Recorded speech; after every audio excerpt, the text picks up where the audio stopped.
الرحمن الرحیم نحمده ونصلی ونسلم علی رسوله الکریم اما بعد فقد قال رسول اللہ صلی اللہ تعالی علیہ وسلم خیر یوم طلعت علیہ الشمس یوم الجمعۃ فیہ خلق آدم وفیہ ادخل الجنہ وفیہ اخرج منها ولا تقوم الساعة الا في يوم الجمعة او كما قال علیہ الصلاۃ والسلام رواہ مسلم۔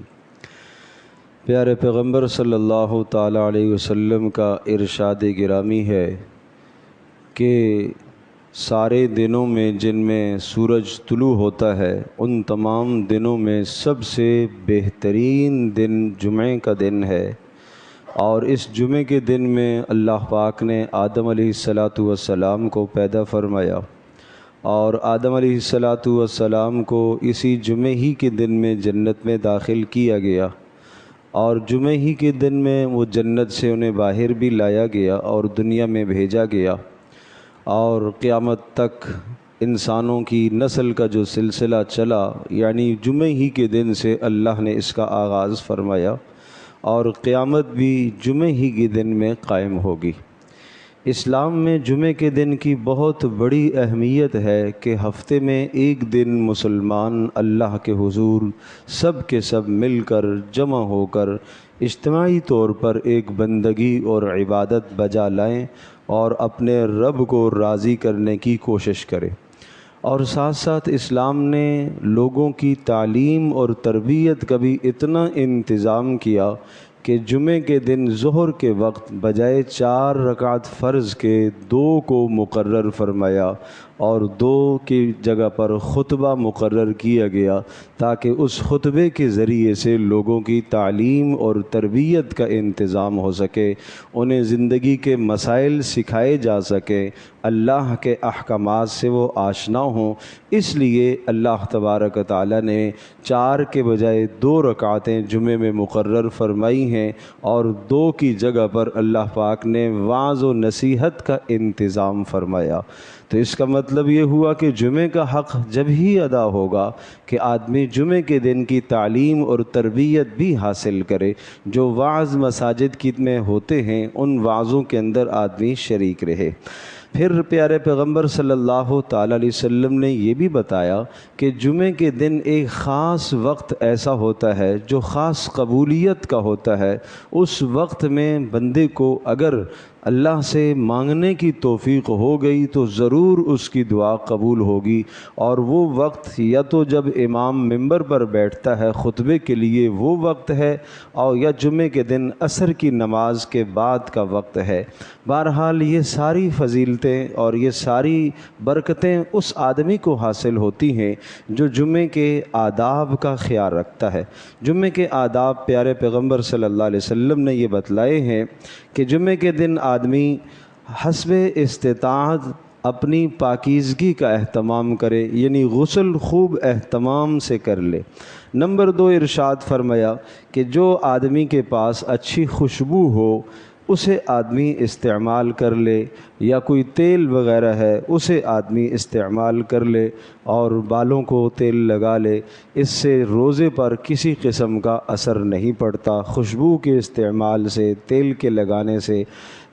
نمبر 3 ارشاد فرمایا کہ جب آدمی جمعے کی نماز کے لیے آئے تو 2 آدمیوں کے بیچ میں فاصلہ نہ پیدا کرے۔ معنی کیا ہے کہ 2 آدمی اگر مل کر بیٹھے ہوئے ہیں تو بیچ میں ان کے داخل نہ ہو بلکہ الگ ہو کر بیٹھے۔ آنے والوں کو یہ حکم ہے کہ وہ اگلی صفوں کو پہلے مکمل کریں، جتنا امام کے زیادہ قریب بیٹھیں گے اتنا ان کو ثواب ملے گا۔ چوتھا ادب یہ ہے ثم یصلی ما کتب لہ، جب وہ جمعے کی نماز کے لیے آئے تو جمعے کی نماز ادا کرے۔ جب مسجد میں پہنچے تو 2 رکعت نماز تحیۃ المسجد لازمی پڑھے۔ جمعے کے دن اس کی بہت زیادہ تاکید ہے۔ اور پھر ارشاد فرمایا ثم ینصت، اور 5واں ادب یہ ہے کہ امام کا خطبہ توجہ کے ساتھ سنے، خاموشی کے ساتھ سنے۔ آس پاس میں اگر کوئی آدمی بات چیت کر رہا ہو تو اس کو یہ نہ کہے کہ چپ ہو جا، اس کو اشارہ بھی نہ کرے، بلکہ خاموشی کے ساتھ اس طرح جس طرح سے آدمی نماز میں ہوتا ہے اس طرح سے خطبہ سنے۔ اور اسی طرح سے پھر رسول اللہ صلی اللہ علیہ وسلم نے چھٹا ادب یہ بیان فرمایا کہ اپنے کپڑوں میں سے اچھے کپڑے جو ہے وہ کپڑے پہن کر آئے۔ اور ساتواں ادب یہ ارشاد فرمایا کہ جب مسجد میں آئے تو لوگوں کی گردنوں کو پھلانگتا ہوا آگے نہ آئے۔ یاد رکھیے گا، لوگوں کی گردنوں کو پھلانگنا اس وقت برا ہے جب اگلی صفیں پر ہوں، بالکل جگہ نہ ہو، پھر کوئی آدمی وہ گنجائش نکالنے کے لیے صفیں پھلانگ کر آگے آتا ہے تو یہ برا ہے۔ لیکن اگر اگلی صف میں جگہ ہے اور لوگوں نے جگہ چھوڑی ہوئی ہے تو پھر جو صفوں کو چیرتا ہوا آگے آتا ہے تو وہ گناہگار نہیں ہوتا۔ ورنہ اگر جو آدمی بلا وجہ صفوں کو چیرتا ہوا آگے آئے، جگہ نہیں ہے پھر بھی آ رہا، رسول اللہ صلی اللہ علیہ وسلم نے فرمایا کہ وہ جہنم کا پل اپنے لیے بنا رہا ہے۔ اسی طرح سے رسول اللہ صلی اللہ تعالیٰ علیہ وسلم نے 8واں ادب یہ سمجھایا کہ مسواک استعمال کرے، وعلیکم بالسواک، مسواک کا اہتمام فرمائے۔ 9واں ادب یہ فرمایا پیارے پیغمبر صلی اللہ علیہ وسلم نے، آپ علیہ السلام کا خود اپنا عمل تھا کہ آپ علیہ السلام جمعے کے دن اپنے ناخنوں کو تراشا کرتے تھے، اپنے ناخن کاٹ لیا کرتے تھے۔ وَيَقُصُّ شَارِبَهُ يَوْمَ الْجُمْعَةِ، اور جمعے کی نماز میں آنے سے پہلے اپنی مونچھوں کو بھی رسول اللہ صلی اللہ علیہ وسلم تراشا کرتے تھے۔ تو مونچھوں کا تراشنا، جسم سے زائد بالوں کا صاف کرنا، ناخنوں کا صاف کرنا، یہ جمعے کے فضائل میں سے ہے اور یہ جمعے کے آداب میں سے ہے۔ مونچھوں سے متعلق ایک بات یہ ذہن نشین فرما لیجئے کہ اگر مونچھیں اتنی بڑی ہوں کہ اوپر والے اونٹ کا کنارہ چھپا ہوا ہے اور کھانا کھانے میں اور پانی پینے میں پانی لگتا ہے ان مونچھوں کے بالوں کو، تو ایسے آدمی کی مونچھیں اس حالت میں ہونا مکروہ ہے، اس سے گناہ کی بات ہے، بہت ناپسندیدہ عمل ہے اور یہ فطرت سے ہٹا ہوا ہے انسان،